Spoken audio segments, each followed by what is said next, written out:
Hello दोस्तों।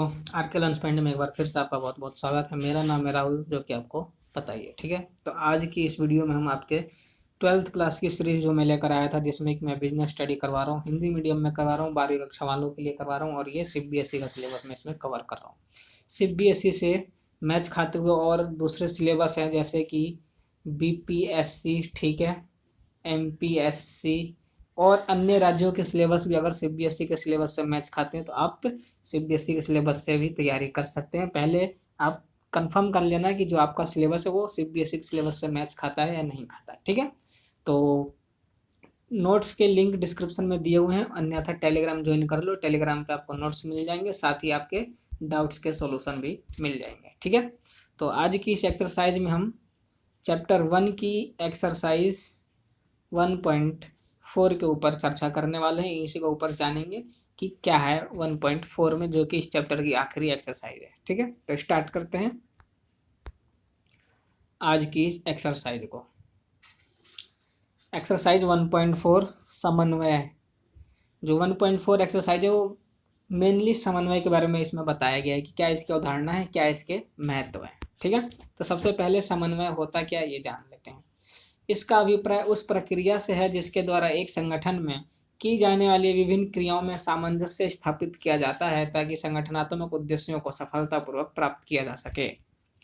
समन्वय, coordination जिसे इंग्लिश में बोलते हैं, समन्वय एक प्रक्रिया है जिसके अंतर्गत संगठन में जो क्रियाएं होती हैं, अलग अलग क्रियाएं होती हैं, उन सभी क्रियाओं में कोऑर्डिनेशन, सामंजस्य स्थापित किया जाता है। मतलब कि मेल जोल स्थापित किया जाता है। ठीक है, उन उन सभी को एक दूसरे से कनेक्ट किया जाता है, एक दूसरे से जोड़ा जाता है, ताकि वो जो भी कार्य करें आपस में एक दूसरे से बातचीत करके, सुलह समझौता करके, आपस में विचार विमर्श करके, ठीक है, तभी वो कार्य करें जिससे कि हानि ना हो सके। पिछले एक्सरसाइज में मैंने बताया था कि अगर दो डिपार्टमेंट अलग अलग हैं, दोनों आपस में क्या है, कोऑर्डिनेट नहीं है, दोनों का आपस में समन्वय नहीं है, तो कंपनी को हानि हो सकती है। ठीक है, तो उन्हीं जैसी उन प्रकार की हानियों से बचने के लिए यहाँ पर समन्वय क्या है, आवश्यक है। ठीक है, समन्वय के फायदे, कंपनी को होने वाले नुकसान से बचाना, और दूसरा कि कंपनी के संगठनात्मक उद्देश्यों को सफलतापूर्वक समय पर प्राप्त करना।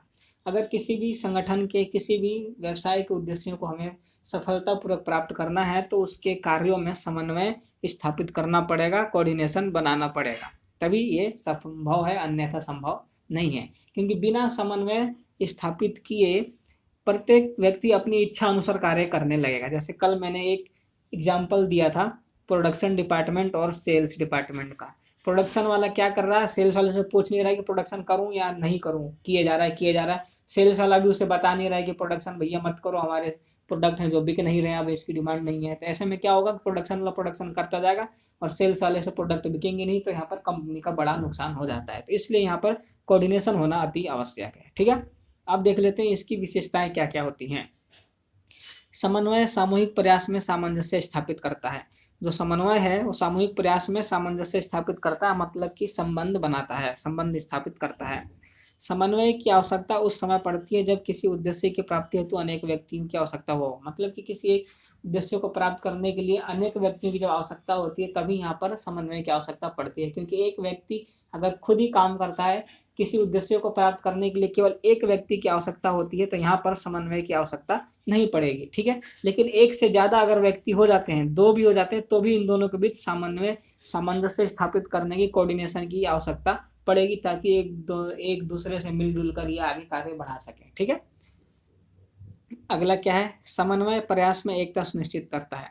समन्वय की प्रकृति प्रयास में एकता पैदा करने की है, अतः यह संगठन की विभिन्न क्रियाओं में एकता पैदा करता है।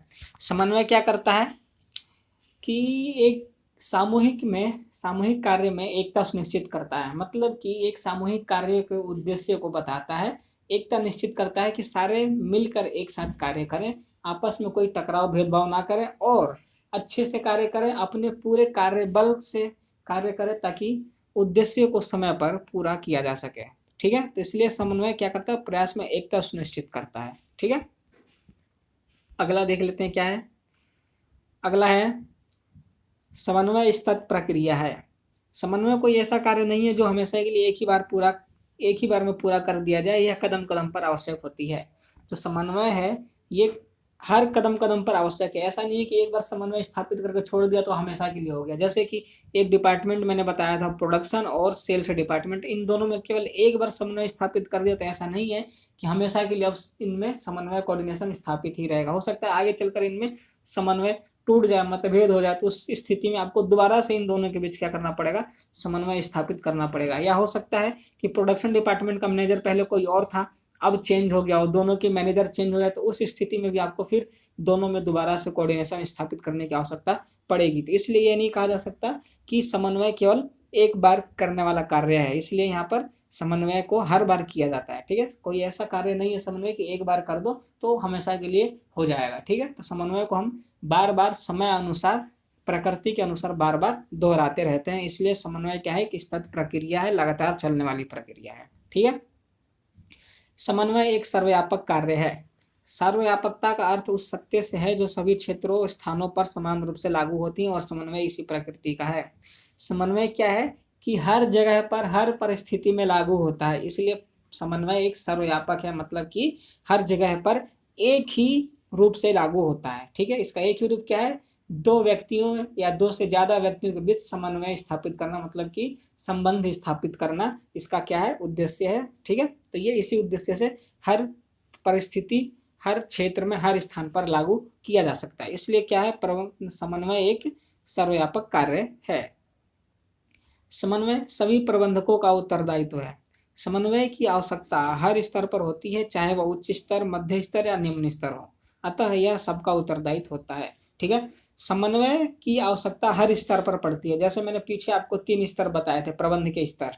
ठीक है, उच्च स्तर, मध्य स्तर और निम्न स्तर। तो इन तीनों के बीच जब तक समन्वय नहीं होगा तब तक ये आपस में मिलजुल कर कार्य नहीं कर सकते। ठीक है, अगर ये तीनों स्तर आपस में मिलकर कार्य करना चाहते हैं तो उसके लिए इनको आपस में क्या करना पड़ेगा, संबंध स्थापित करना पड़ेगा, सामंजस्य स्थापित करना पड़ेगा, जिसको कि हम समन्वय कहते हैं। ठीक है, तो अगर ये तीनों अगर आपस में मिलकर कार्य करते हैं तो उसके लिए समन्वय की आवश्यकता पड़ेगी, और तीनों ही स्तर का उत्तरदायित्व है कि ये तीनों आपस में एक दूसरे के साथ क्या करें, समन्वय स्थापित करें, कोऑर्डिनेशन बनाए रखें। इसलिए समन्वय सभी प्रबंधकों का उत्तरदायित्व है। हर प्रबंधक का उत्तरदायित्व है कि वो अपने दूसरे प्रबंधक के साथ समन्वय बनाकर रखें, सामंजस्य स्थापित करके रखें। ठीक है, तो हर एक प्रबंधक का उत्तरदायित्व होता है कि वो एक दूसरे के साथ अपना सामंजस्य स्थापित करके रखें, कोऑर्डिनेशन बना के रखें। समन्वय जानबूझकर किया जाने वाला कार्य है। समन्वय कभी भी अपने आप स्थापित नहीं होता, अतः यह जानबूझकर किया जाता है। जो समन्वय होता है वो कभी भी अनजाने में नहीं होता कि मैं तुझसे बात नहीं करना चाहता, चलो फिर भी अचानक से बात हो गई, ये नहीं होता। समन्वय का मतलब है कि जानबूझकर संबंध स्थापित करना, मतलब कि मैं जब तक तुमसे बात करना नहीं चाहूंगा तब तक मैं तुमसे बात नहीं करूंगा। ठीक है, जब मेरी इच्छा होगी बात करने की मैं तभी करूंगा। ठीक उसी प्रकार से समन्वय को जब तक स्थापित नहीं किया जाएगा तब तक यह समन्वय स्थापित, कोऑर्डिनेशन किसी के साथ नहीं बनाया जा सकता है। ठीक है, तो जो समन्वय है वह जानबूझकर किया जाने वाला एक कार्य है। अब देख लेते हैं समन्वय की क्या क्या महत्व है। अभी तक तो हमने विशेषताएं देखी थी, अब देखेंगे कि क्या इसके महत्व हैं। ठीक है,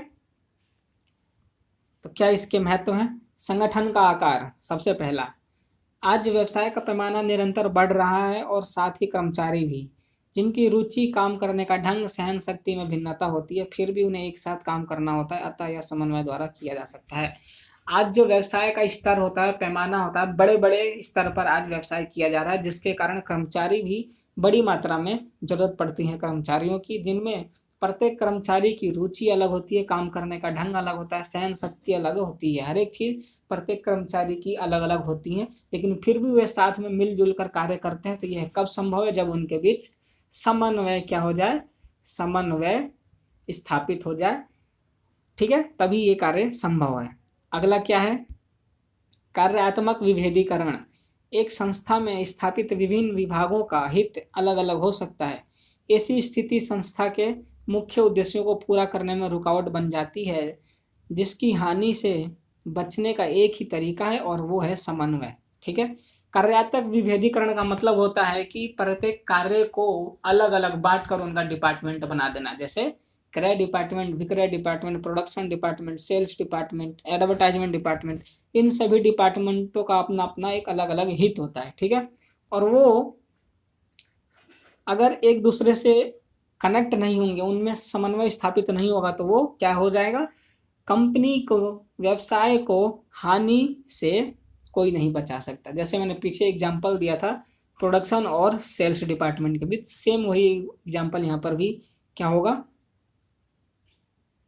देखा जा सकता है। ठीक है, तो इसलिए यहाँ पर समन्वय स्थापित करना जरूरी है ताकि होने वाली हानि से बचा जा सके। ठीक है, अगर दो डिपार्टमेंट के बीच समन्वय स्थापित नहीं है तो 100% है कि कंपनी को हानि होगी ही होगी। ठीक है, तो इस हानि से बचने के लिए हमें समन्वय स्थापित करना आवश्यक है ताकि सारे डिपार्टमेंट एक दूसरे से कनेक्टेड रहें।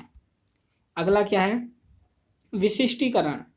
प्रत्येक संगठन में विशिष्टीकरण का लाभ उठाने के लिए एक मुख्य क्रिया को अनेक छोटी क्रियाओं में विभाजित कर दिया जाता है और उस कार्य के विशेषज्ञ को सौंपा जाता है जो कि समन्वय को दर्शाता है। ठीक है, विशिष्टीकरण का फायदा उठाना है, उसके लिए भी हमें समन्वय स्थापित करना पड़ेगा, कोऑर्डिनेशन बना के रखना पड़ेगा। सो विशिष्टीकरण का लाभ उठाने के लिए क्या किया जाता है कि जो क्रिया होती है, जो कार्य होता है, उसको छोटे छोटे टुकड़ों में बांट दिया जाता है और प्रत्येक कर्मचारी को उसके विशिष्टता के अनुसार उसको काम दिया जाता है, जिससे कि वो किसी एक कार्य को करने के लिए विशेषज्ञ बन जाता है, किसी एक कार्य का एक्सपर्ट हो जाता है। तो इस तरीके से समन्वय किसी भी कार्य के एक्सपर्ट को क्या करता है, निर्माण करने में क्या करता है, उनकी भूमिका निभाता है। ठीक है, तो विशिष्टीकरण का लाभ उठाने के लिए भी हमें समन्वय की आवश्यकता पड़ती है। ठीक है, अगला देखते हैं क्या है। अगला है विभिन्न क्रियाओं की एक दूसरे पर निर्भरता। एक संस्था की विभिन्न इकाइयां जितनी अधिक एक दूसरे से आश्रित होंगी, एक संस्था की विभिन्न इकाइयां जितनी अधिक एक दूसरे पर आश्रित होंगी, समन्वय की आवश्यकता उतनी ही अधिक होगी। मतलब कि एक संगठन की जो क्रियाएं होती हैं बहुत सारी, वो सारी एक दूसरे पर क्या करती हैं, आश्रित होती हैं। इसी के लिए हमें समन्वय की आवश्यकता पड़ती है। ठीक है, पहले भी मैं बता चुका हूँ, प्रोडक्शन और सेल्स डिपार्टमेंट का मैंने एग्जांपल भी दिया था, जिससे कि यह पता चलता है कि दो डिपार्टमेंट आपस में एक दूसरे पर निर्भर करते हैं, जिससे कि कंपनी का उद्देश्य क्या होता है, प्राप्त होता है। ठीक है, तो एक कंपनी के जितने भी कार्य हैं जो कि एक दूसरे पर निर्भर करते हैं, तो उन सभी जगह पर हमें समन्वय की आवश्यकता पड़ेगी। ठीक है, तो ये यहाँ पर समन्वय से रिलेटेड जितनी भी जानकारियाँ थी हमने वो पढ़ी। इस एक्सरसाइज में केवल समन्वय की विशेषताएं और महत्व ही बताया गया था, जो कि यहाँ पर समाप्त होता है। अगर कुछ भी समझ में ना आया हो तो कमेंट कर देना। ठीक है, या टेलीग्राम ज्वाइन कर लेना, वहाँ पर तुम्हारे डाउट का सोल्यूशन तुरंत ही देखने को मिल जाएगा। टेलीग्राम का लिंक नीचे डिस्क्रिप्शन में दिया हुआ है। ठीक है, तो आज की वीडियो में बस इतना ही। अगर अभी तक हमारे चैनल को सब्सक्राइब नहीं किया है तो सोच क्या रहे हो, सब्सक्राइब कर लो। ठीक है, नोटिफिकेशन बेल को ऑल पर सेट कर लेना ताकि नोटिफिकेशन से मिस ना हो। कमेंट करके बताना, कुछ बताना चाहते हो, समझना चाहते हो या कुछ सजेशन देना चाहते हो तो वीडियो अपने दोस्तों के साथ शेयर करना जो कि बिजनेस स्टडी हिंदी में पढ़ना चाहते हैं, और एक लाइक कर देना वीडियो अच्छी लगी हो, समझ में आई हो तो आज की वीडियो में बस इतना ही। बहुत जल्द मैं आपकी अगली वीडियो के साथ, अगली एक्सरसाइज के साथ मिलूंगा। तब तक के लिए गुड बाय, जय हिंद।